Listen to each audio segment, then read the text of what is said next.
Hello welcome to Living Digital. ഞാൻ കഴിഞ്ഞൊരു വീഡിയോയില് ഏസർ സൂപ്പർ ZX എന്ന ഈ ഒരു ഫോണിന്റെ ഒരു ഡീറ്റെയിൽഡ് ആയിട്ടുള്ള ഒരു വീഡിയോ ചെയ്തിട്ടുണ്ടായിരുന്നു. സോ അതിന്റെ ശേഷം ഇപ്പൊ ഇതൊരു 1 വീക്ക് ആയിട്ട് ഞാൻ ഈ ഒരു പ്രൊഡക്റ്റ് യൂസ് ചെയ്യുന്നുണ്ട്.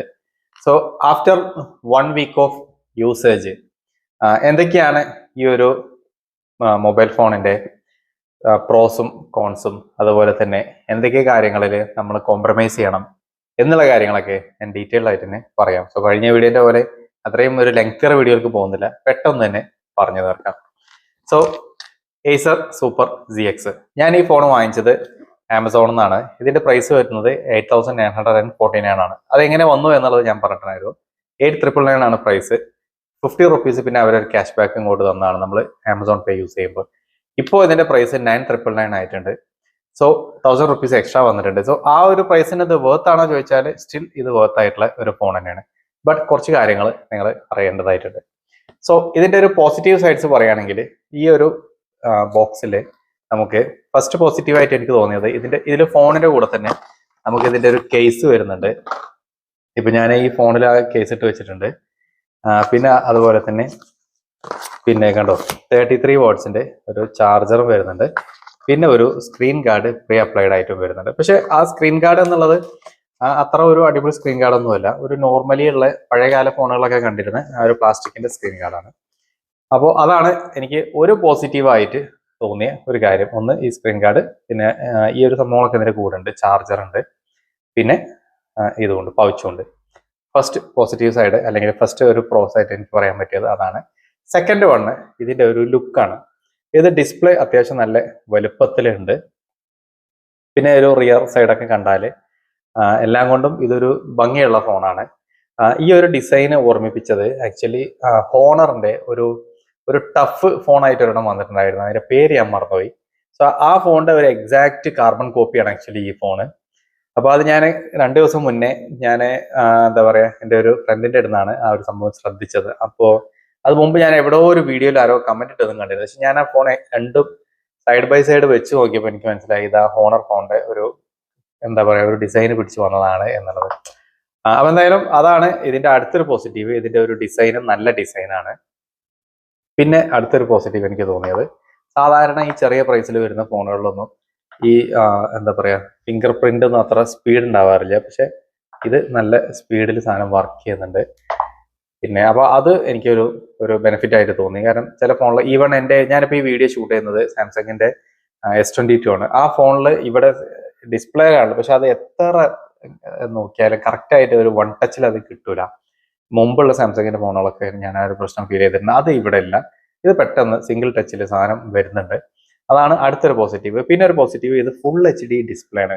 10,000 റുപ്പീസിന്റെ ഉള്ളിൽ ഫുൾ HD സ്ക്രീൻ കൊടുക്കുന്ന ഫോണുകൾ വളരെ കുറവാണ്. സോ അത് ഇതിന്റെ ഒരു അഡ്വാൻറ്റേജ് ആണ്. ഫുൾ HD ആയിട്ട് ഡിസ്പ്ലേ വരുന്നുണ്ട്. പിന്നെ സൗണ്ട് ഡുവൽ സ്പീക്കേഴ്സ് ആണ്.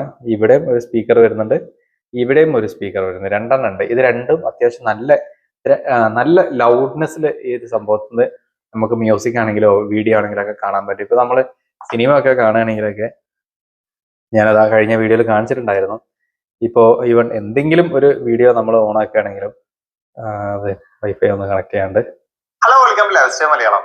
ഇന്ന് ഞാൻ പരിചയപ്പെടുന്നത് വിരാട് കോഹ്ലി വോണൈറ്റ് ഫ്രഷ് എന്ന പെർഫ്യൂമാണ്.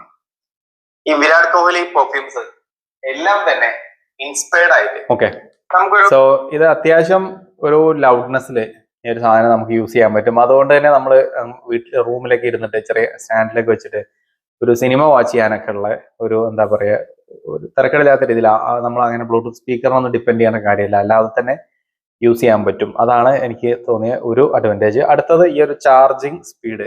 ഇത് 5000 mAh ബാറ്ററി ഉണ്ട്. അപ്പൊ ഇത് 33 വാട്ട്സിന്റെ ചാർജർ ഇതിൽ കൂടെ തരുന്നുണ്ട്. അത് ഇതിൽ സപ്പോർട്ടഡ് ആണ്. അപ്പൊ അതുകൊണ്ട് അത്യാവശ്യം ഫാസ്റ്റർ ആയിട്ട് ഒരു 30 മിനിറ്റ്സ് കൊണ്ട് തന്നെ ഇതിന്റെ ഒരു 50% ചാർജ് കയറുന്നുണ്ട്. അതാണ് ഇതിന്റെ അടുത്ത ഒരു പ്രോസ് ആയിട്ട് എനിക്ക് തോന്നിയത്. അതുപോലെ തന്നെ ചിലരൊക്കെ കമന്റ് ചെയ്ത് കണ്ടു ഇതിന് ഹീറ്റിംഗ് ഇഷ്യൂ ഉണ്ട്, പിന്നെ ബാറ്ററി നിൽക്കുന്നില്ല എന്നുള്ളത്. അത് ചില പർട്ടിക്കുലർ ഡിവൈസുകൾക്ക് ഉണ്ടായേക്കാം, പക്ഷെ എൻ്റെ കയ്യിലുള്ള ഈ ഡിവൈസിന് അങ്ങനെ ഒരു ഇഷ്യൂസും ഇല്ല. ഇത് എവിടെയും ഹീറ്റ് ആവുന്നതായിട്ട് എനിക്ക് തോന്നിയില്ല. അപ്പോൾ അതും എനിക്ക് ഇതിന്റെ ഒരു അഡ്വാൻറ്റേജ് ആയിട്ട് തോന്നി. ഇനി ഇതിന്റെ ഡിസഡ്വാൻറ്റേജസ് പറയുകയാണെങ്കിൽ ഡിസഡ്വാൻറ്റേജസിൽ എനിക്ക് ആദ്യം തോന്നിയ കാര്യം, ഞാൻ ഫസ്റ്റ് തന്നെ വീഡിയോ ചെയ്ത് അന്ന് തന്നെ കാണിച്ചു തന്നു.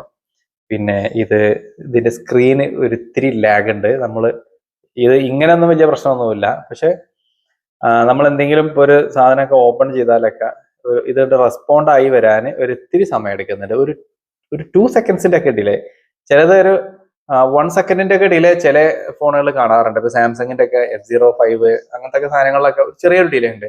പക്ഷെ അതിലേറെ ഒരിത്തിരി കൂടി ഒരു ഡിലേ ഇതിൽ വരുന്നുണ്ട്.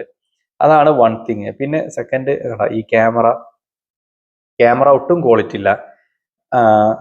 ഇനിയിപ്പോ ഇതിപ്പോ ഇങ്ങനെയൊക്കെ എടുത്താൽ തന്നെ ഇതിൽ കാര്യമായിട്ട് ഒരു ക്വാളിറ്റി ഈ ക്യാമറയ്ക്ക് കിട്ടുന്നില്ല. വളരെ ബേസിക് ആയിട്ടുള്ള സോണീന്റെ ക്യാമറ എന്നൊക്കെ പറയുന്നുണ്ട്. ബട്ട് ക്യാമറ തീരെ ക്വാളിറ്റി ഇല്ല. പിന്നെ 10,000 റുപ്പീസിനുള്ളിൽ നമ്മൾ വലിയ ക്യാമറ ഒന്നും എക്സ്പെക്ട് ചെയ്യില്ല. ബട്ട് ഞാൻ റീസെന്റ് പിന്നെ നമ്മുടെ നത്തിങ്ങിന്റെ CMF ഫോൺ വാങ്ങിച്ചപ്പോൾ അതിനന്ന് 13,999 എന്തോ പ്രൈസ് വന്നിട്ടുള്ളൂ. സോ ഇതിന്റെ ഒരു 8GB 128ഉം അതും തമ്മിൽ ആകെ 2,000 രൂപയുടെ വ്യത്യാസം ഉണ്ടാവുള്ളൂ. പക്ഷെ അതിന്റെ ക്യാമറ നല്ല ക്യാമറ ആയിരുന്നു, ഫ്രണ്ടും ബാക്കും നല്ലതായിരുന്നു. ഇതിലും 60 FPS ഒക്കെ വരുന്നുണ്ട്. ബട്ട് ഇതിന്റെ ക്യാമറ ക്വാളിറ്റി വളരെ മോശമായിട്ടാണ് എനിക്ക് തോന്നിയത്. പിന്നെ അത് മാത്രമല്ല, ക്യാമറ ഇന്റർഫേസ് ഭയങ്കര സ്റ്റക്കാണ്.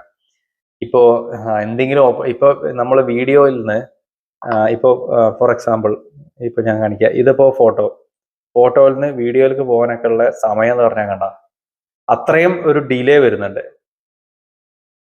ഇത് ഒന്നിൽ നിന്ന് ഒന്നിലേക്ക് മാറാന് ഒരു 2 to 3 സെക്കൻഡ്സ് ഒക്കെ ചിലപ്പോൾ ഡിലേ വരും. ഇപ്പൊ മെയിൻ ആയിട്ട് ഈ വീഡിയോയിലോട്ട് വരാന് ഒരു ഡിലേ ഉണ്ട്. അതുപോലെ തന്നെ ചിലപ്പോൾ നമ്മൾ ഫോട്ടോ ക്ലിക്ക് ചെയ്താല് ഫസ്റ്റ് ക്ലിക്കിലൊന്നും ഫോട്ടോ വരുന്നില്ല.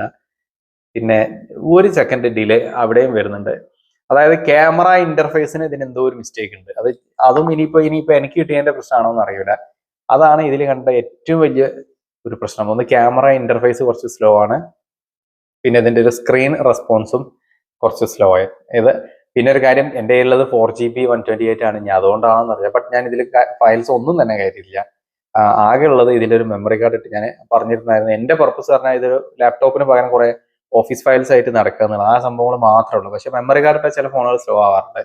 പക്ഷെ അതിനും വരാൻ ചാൻസ് ഇല്ല. അത്ര അധികം ഹ്യൂജ് ഡാറ്റ ഒന്നും ഇതിലില്ല.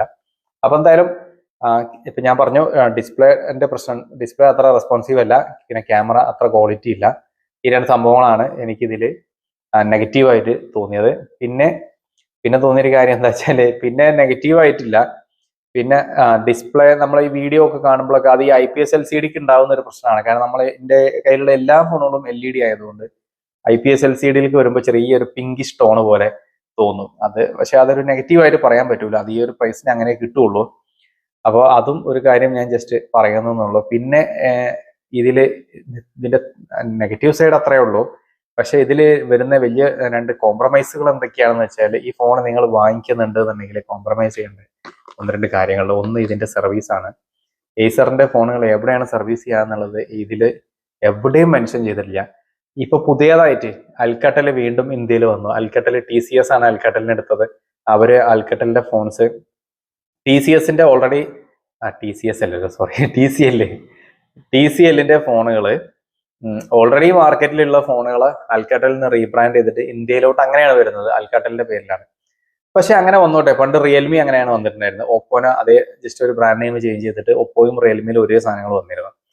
പക്ഷെ അങ്ങനെ വന്നെങ്കിലും അൽക്കട്ടല് ഈവൻ ദോ അവരുടെ പ്രൊഡക്റ്റുകൾ ഇപ്പോൾ അവരുടെ സെയിൽസ് ഒന്നും തുടങ്ങിയിട്ടില്ല, ബുക്കിങ്ങേ തുടങ്ങിയിട്ടുള്ളൂ. 16-നൊക്കെയാണ് പ്രൊഡക്റ്റ് കിട്ടുക. ഞാൻ ഒരെണ്ണം ബുക്ക് ചെയ്തിട്ടുണ്ടായിരുന്നു. അപ്പോൾ ഈവൻ ദോ അങ്ങനെ ആണെങ്കിൽ കൂടിയിട്ട് അവരുടെ complete list of service centres അതിൽ മെൻഷൻ ചെയ്തിട്ടുണ്ട്. 250 സർവീസ് സെന്റേഴ്സ് ഉണ്ട്, അറൌണ്ട് 240 സിറ്റീസിലായിട്ട്. പിന്നെ ബാക്കി അതല്ലാതുള്ള പോയിന്റ്സ് 1000 അതല്ലാതെ പോയിന്റ്സ് എന്ന് അവർ വെച്ചിട്ടുണ്ട്. ചെറിയ എന്തെങ്കിലുമൊക്കെ ഇഷ്യൂസ് ഉണ്ടെങ്കിലൊക്കെ നമുക്ക് കോൺടാക്ട് ചെയ്യാൻ പറ്റിയ. അപ്പൊ ഇത്രയും ഡീറ്റെയിൽഡ് ആയിട്ട് അവരൊരു PDF തന്നെ അവരുടെ സൈറ്റിൽ അറ്റാച്ച് ചെയ്ത് വെച്ചിട്ടുണ്ട്. അത് നമുക്ക് ഡൗൺലോഡ് ചെയ്ത് നോക്കിയാൽ കാണാൻ പറ്റും. അവര് എവിടേക്കാണ് സർവീസ് സെന്റേഴ്സ് ഉള്ളത്. കേരളത്തിലെ എല്ലാ ജില്ലകളിലും അവർക്ക് സർവീസ് സെന്റേഴ്സ് ഉള്ളതായിട്ട് കാണാൻ പറ്റുന്നുണ്ട് അൽക്കാട്ടലിന്. അപ്പൊ അത് അൽക്കാട്ടലിന്റെ എക്സ്ക്ലൂസീവ് ആയിട്ടുള്ളതല്ല, മറ്റുള്ളവരെ കൂടെ ഇപ്പൊ ടെക്നോ, മോട്ടറോള ഇങ്ങനെയൊക്കെയുള്ള കമ്പനികളുടെ ഷെയർഡ് ആയിട്ടാണ് മോസ്റ്റ്ലി അങ്ങനെ തന്നെയാണ് കാണാറുള്ളത്. അപ്പോ എന്നാലും ആ ഒരു ഇൻഫർമേഷൻ കൊടുക്കാൻ തയ്യാറായിരുന്നു. പക്ഷെ ഈ ഏസർ എവിടെയില്ല, ഇതിൽ എവിടെയും നമുക്ക് കാണാൻ പറ്റുന്നില്ല ഇവർക്ക് ഇങ്ങനെ എവിടെ നിന്നാണ് ഇത് സർവീസ് ചെയ്യാന്നുള്ളത്. ഇതിൽ ജസ്റ്റ് ഒരു കസ്റ്റമർ കെയർ ഡീറ്റെയിൽസും മറ്റുള്ളത് കൺസ്യൂമർ സപ്പോർട്ട് എന്ന് പറഞ്ഞിട്ട് മാത്രം മാനേജർ കൺസ്യൂമർ സപ്പോർട്ടിൽ അഡ്രസ് കൊടുത്തിട്ടുള്ള മാനേജർ C102 ഹിന്ദുജ ലേക്ക് ഫ്രണ്ട് എസ്റ്റേറ്റ്. അത് എന്താണ്, ആരെയാണ്, എന്താ, ഒരു ഇൻഫർമേഷനും ഇതിലില്ല. അത് ശരിക്കും പറഞ്ഞാല് നമ്മുടെ ഗുപ്ത എന്ന് പറഞ്ഞിട്ട് ഒരു ഹിന്ദി വീഡിയോ ചെയ്യുന്ന ആളുണ്ടല്ലോ, മറ്റേ ഇത് ബെൻഡ് ടെസ്റ്റ് ഒക്കെ ചെയ്യുന്നത്. അദ്ദേഹം ഈ ഏസറിന്റെ ഫോണിന്റെ വീഡിയോന്റെ പേര് തന്നെ കൊടുത്തുള്ള സ്കാം എന്ന് പറഞ്ഞിട്ടാണ്. ഇത് ശരിക്കും പറഞ്ഞാൽ അത് അങ്ങനെയൊക്കെ വെച്ച് നോക്കുമ്പോൾ ഇതൊരു സ്കാം ആണ്.